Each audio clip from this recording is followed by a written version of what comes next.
Well, then tell us. But what was interesting was that Al had gotten a part in the gang that couldn't shoot straight, so he wasn't even available when they finally made the decision. I know that, but tell us what you saw in Al. If you didn't see in Little Park, it's a fantastic part. What did you see when he came in the audition? In a nutshell, what it was is that I had met Al.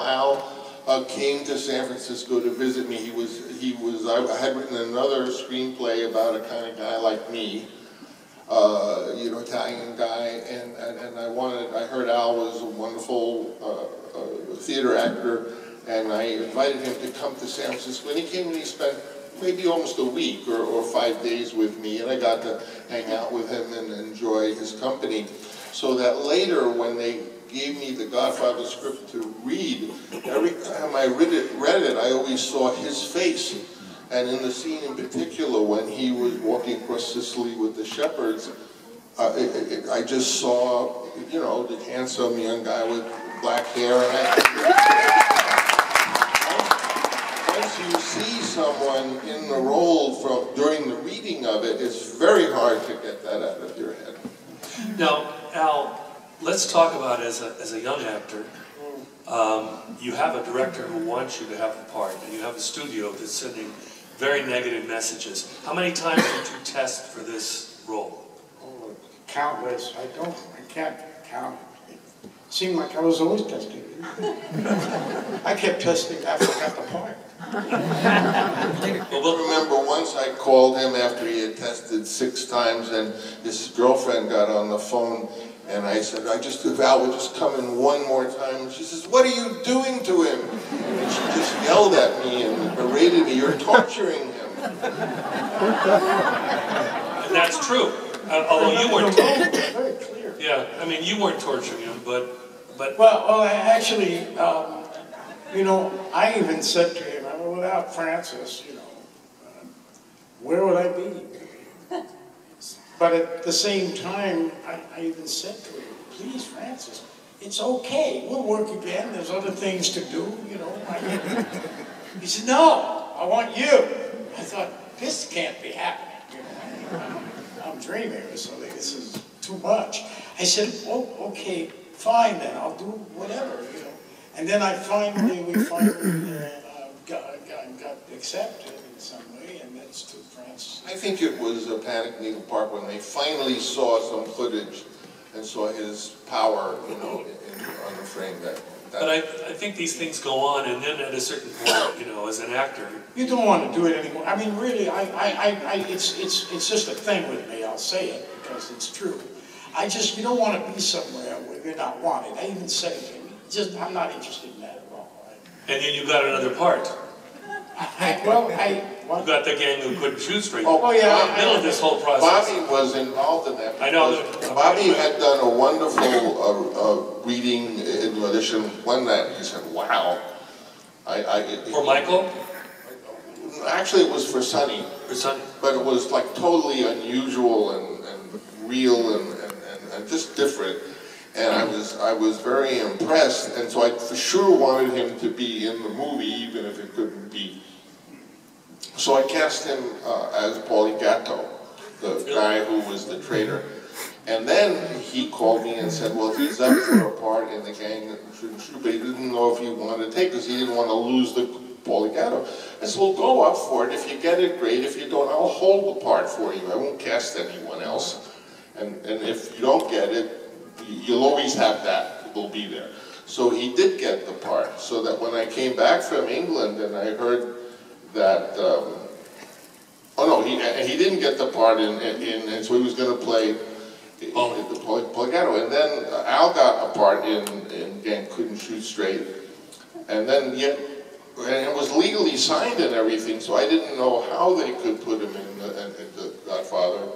I think this is an and they wound up suing me. Well, it's an interesting story. So by the time they finished Godfather 1, I had no money, but I owed 15 grand for lawyers. Remember that. But the interesting thing that's aside, and this is a film about the mafia, but Al is signed to MGM to do the Gang Who Couldn't Shoot Straight, and Paramount finally decides to put him in The Godfather.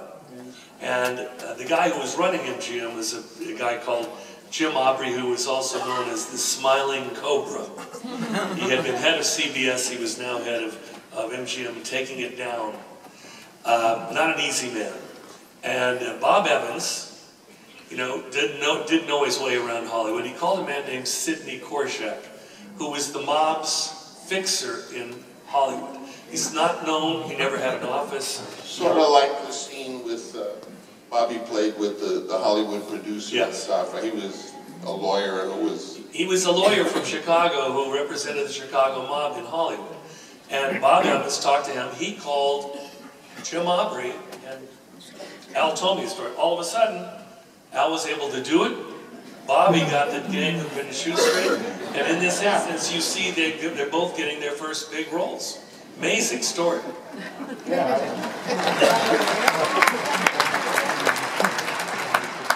You finally got what you wanted, Francis, even though they threatened to fire you for keeping to, you still wanted to do him.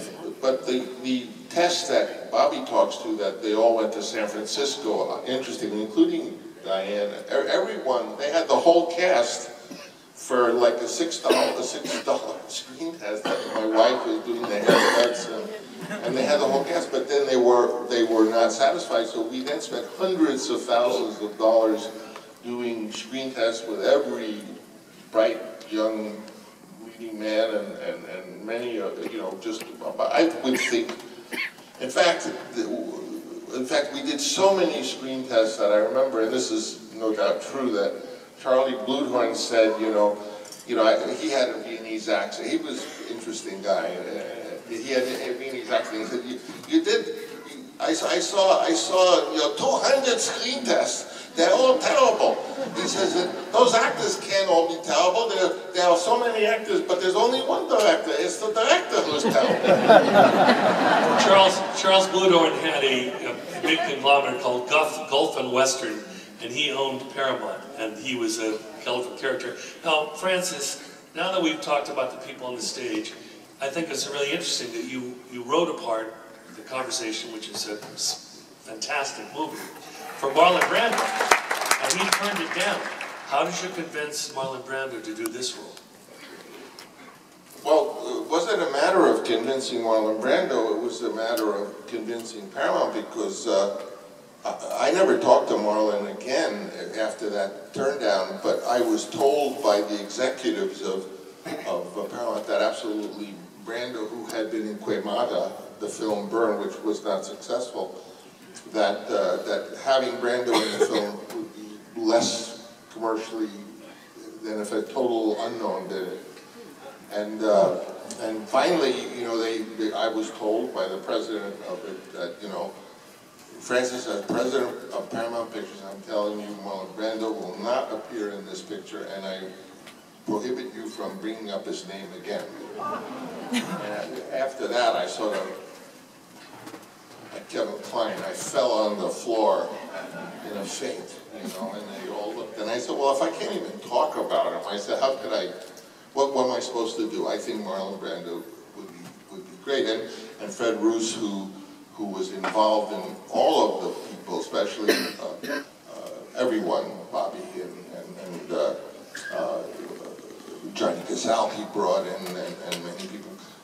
So they said, all right, if Marlon will do it for nothing, if he'll do a screen test, if he'll do it for nothing, and if he'll put up $1 million bond that he won't cause trouble during the production, then it can happen. And I said, I accept. And ultimately, you know, they left the door open just a teeny bit, and then a whole lot of stuff went on of how he actually got the part.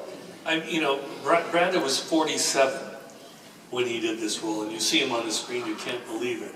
A lot of Dick Smith was the makeup person you used. Was it mostly? Not mostly. Was it Dick Smith, or did Brando just become? I mean, Dick Smith was a genius at what he did, and he took it to the next level. But when I went to Brando's home that early morning to do this, I had said to Brando, oh, we do some improvisation. You know, I didn't say it was a screen test. And I went and I brought, you know, a lot of provolone cheese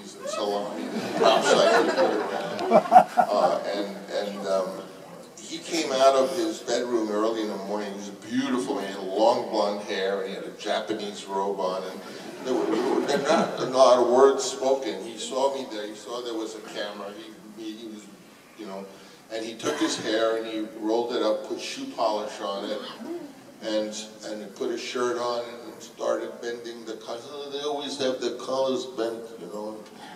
And he would take a little of the provolone and start, and then he took some paper and stuffed it in his jaws, and he said, "These should be like a bulldog," I remember. And then he also said he was shot in the throat, so maybe he should talk like, you know, he started turning into the character. And even as he was there doing that, the phone rang, and he was going to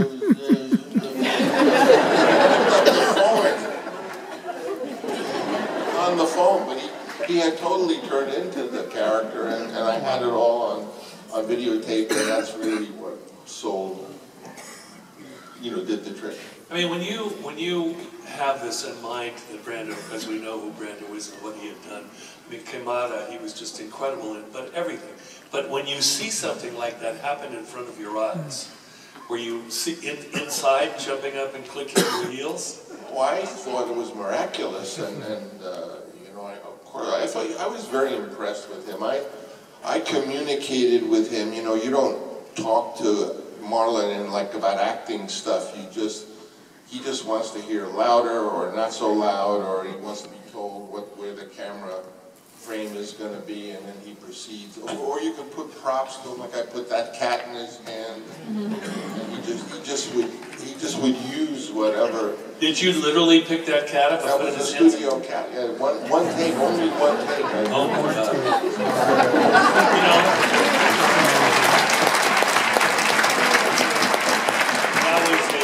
that was a question that I was going to ask, because when you see, you know, you see the Undertaker first talking, and then you finally come around and see Brando, and when you see he's sitting there, you know, it doesn't look like Marlon Brando that we knew at the time, and there is this amazing cat in his lap, and the cat is so comfortable, and he's scratching the cat, and you hear the cat purring.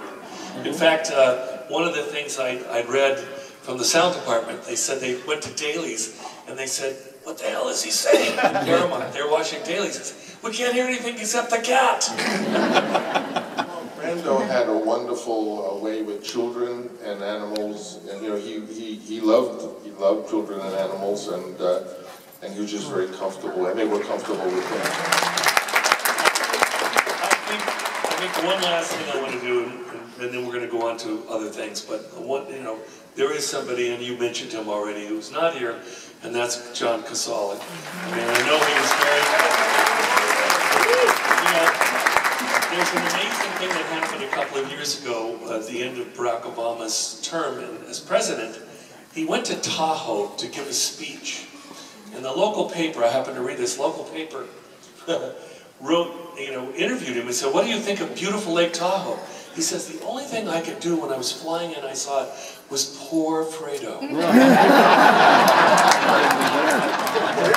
mean, that in itself is such an amazing tribute to this film, these films. Because that's what he thought of. He's looking at this beautiful thing and he's thinking about John Coppola. What did you think when you met him? Did Al introduce you to him? Brought him, and it was natural. He should definitely be Fredo, but he was a friend. He was a very close friend of mine, and we had worked a lot together. We had done plays. Dog Day Afternoon. Dog Day Afternoon came after, but when you just happen to see the scene, you know, when this is in Godfather 2, we have to jump back and forth, but my God, that scene where he's in the chair and he says, "I'm smart, I'm not," I mean, it's just, you watch somebody coming apart on the screen, you know, looking at that performance still just is so stunning. And again, I think nobody acts alone, so you're all feeding off each other. Jimmy, you were going to say something. That was about the cat. Oh, it was. Well, let me ask you, Jimmy, while we're here, because Bobby Duvall said, tell him about the story when Brando needed to get emotional in a scene. Oh, God. Well, it was when I was was laying in bed with 147 bullet wounds in me or whatever. And Brando had to get emotional. Bring it up. Francis said, let's Use go. your mic. Give me your mic. Please give me a moment.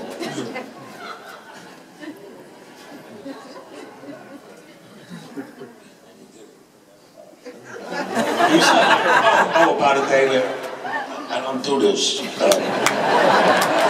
day later, Bobby had to do something, and I said, would you give Bobby a moment, please? And Bobby said, and he just walked across the stage. That's what he did. Use your mic.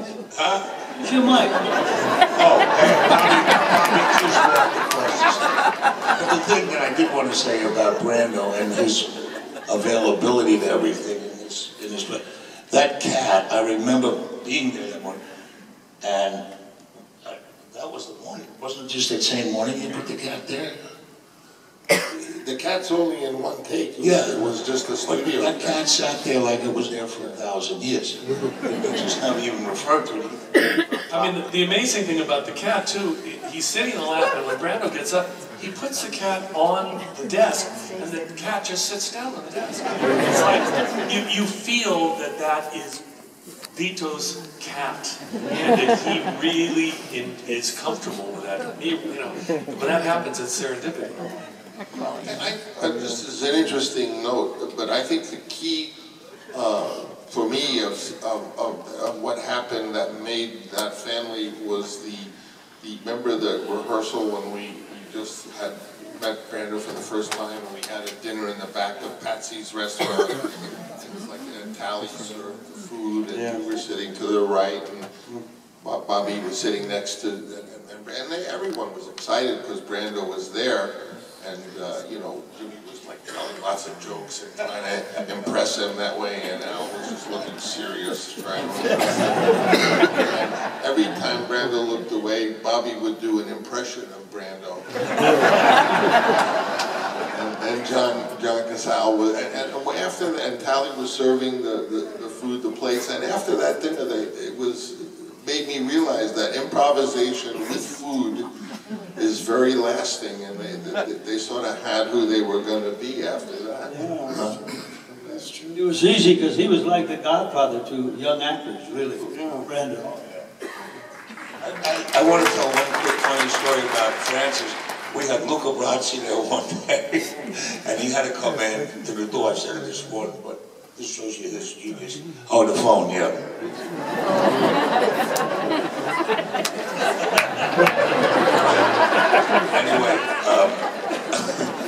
Anyway, Luca Brasi, he came in, he said, Don Golio, I am honored to be here on the day of your daughter. And Francis kept looking at him, and he goes, Jimmy, do something. I said, what? He said, go do something. What should I do? Just make him funny, make him do something different. So I went over and I said, and I knew Lenny, so because he was the biggest, strongest guy of all time. And I said, Lenny, you got to do me a favor. When the door opens, and he was close up, when you say, Don Corleone, stick your tongue out, and I put a piece of tape on his tongue, and said, F you on it. That's so felt good, so he opened the door and he went, Don Corleone. Laughed, everybody laughed, Francis, oh, this is great. So then he opened the door again, he's Don Corleone, and Marlon had F you too.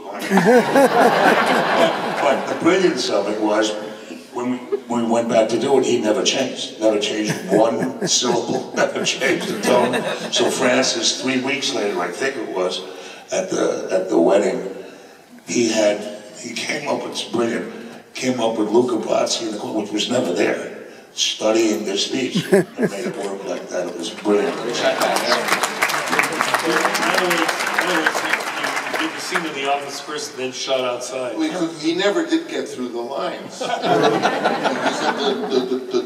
your daughter's, when it kept sort of fumbling, so I thought if we shot him practicing it, it would then be funny. Now, Francis, let's talk about Lenny. I mean, Luca Brasi is such a unique character. All I know is he a real actor? Was he an actor? Well, let me put it this way. There's a scene where he takes out a gun and he puts bullets and spins it. I I said, okay, take out the gun and flip it open and put blood and spin it. He said, can you do that? And he looked at me and said, are you kidding? So that's what I heard that Lenny was actually the real deal. But still.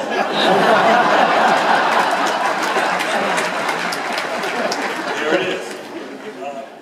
Now, the important thing before we go on, and listen, I figured that any of you want to leave, you can leave. But the fact is, this is a historic night. I want to stay here and give